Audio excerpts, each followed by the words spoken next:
Team Fortress 2 Classified is a brand new source mod that is released on Steam that has totally not existed for over a decade now. And with its release comes 2 new toys for the engineer to play with. Now, are they any good? Well, let's find out. But before I mention those, I want to briefly talk about the engineer himself. Engineer as a whole in TF2 Classified is alright, because there's no unlocks like the Rescue Ranger or Jag or anything, he can be a bit slow. But aside from that, he's still pretty decent. A thing I do like is the visual change to the teleporters. There's now an orange or yellow glow around an active one, depending on the team. It's a little thing, but I think it's neat. I do quite like how it looks. Anyways, like I just mentioned in the intro, Engineer has 2 new weapons that he can play around with. The Coil Gun, and a new PDA which replaces the teleporter with a jump pad.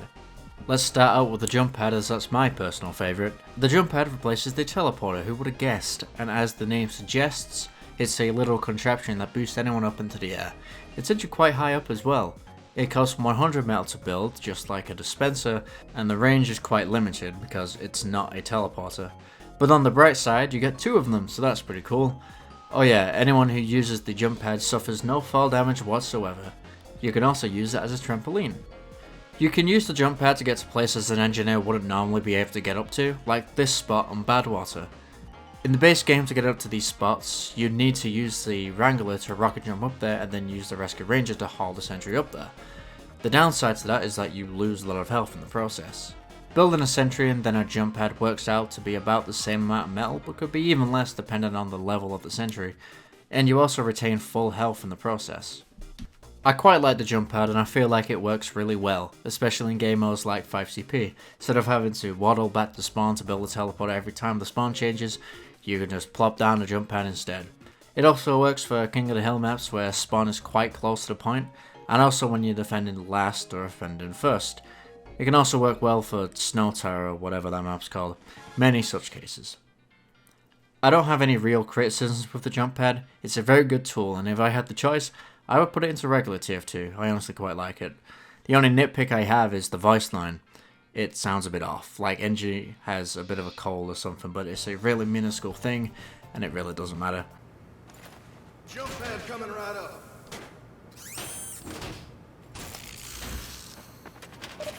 Building a jump pad. On the other side, the Coil Gun is honestly kind of disappointing in my opinion. It's a decent concept, but I feel like the execution could have been done better. It's a pistol with a projectile that does pretty low damage on its own, that being 25 damage, but you can charge it up and it increases in damage, which goes between 50 and 75 damage. If you take too long to charge it though, it basically blows up. It damages you and knocks you up into the air, similar to the short circuit jump. Although in this case you don't need to be next to an enemy player, you can do it whenever, wherever. What makes this gun interesting is the projectile that can ricochet off walls, so theoretically you could shoot someone from around the corner with it. The problem that I have with it is that the projectile is a single hit projectile. Once it hits someone, it disappears.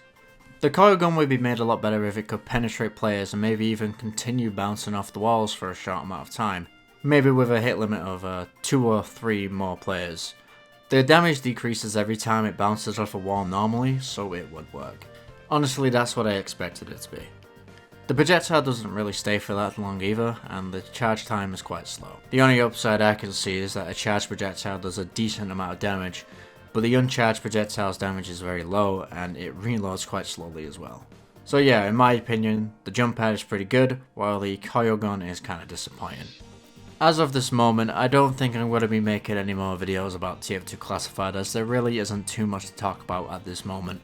Although I will continue to play it every so often, as it's quite fun. Also, I like the civilian, he's quite funny. It is mentioned that there will be upcoming future updates, so if anything does get added for the engineer, I'll be sure to make a video on it. Probably. Maybe. But for now, I'll just try to continue making stuff for regular TF2 instead. I kinda just wanted to make this video because I was bored. Anyways, if you've watched all the way through, thanks. Not sure why you would, because this video was crap, but whatever. I have a Discord server link below if you want to join that. Anyways, goodbye. Thanks for watching.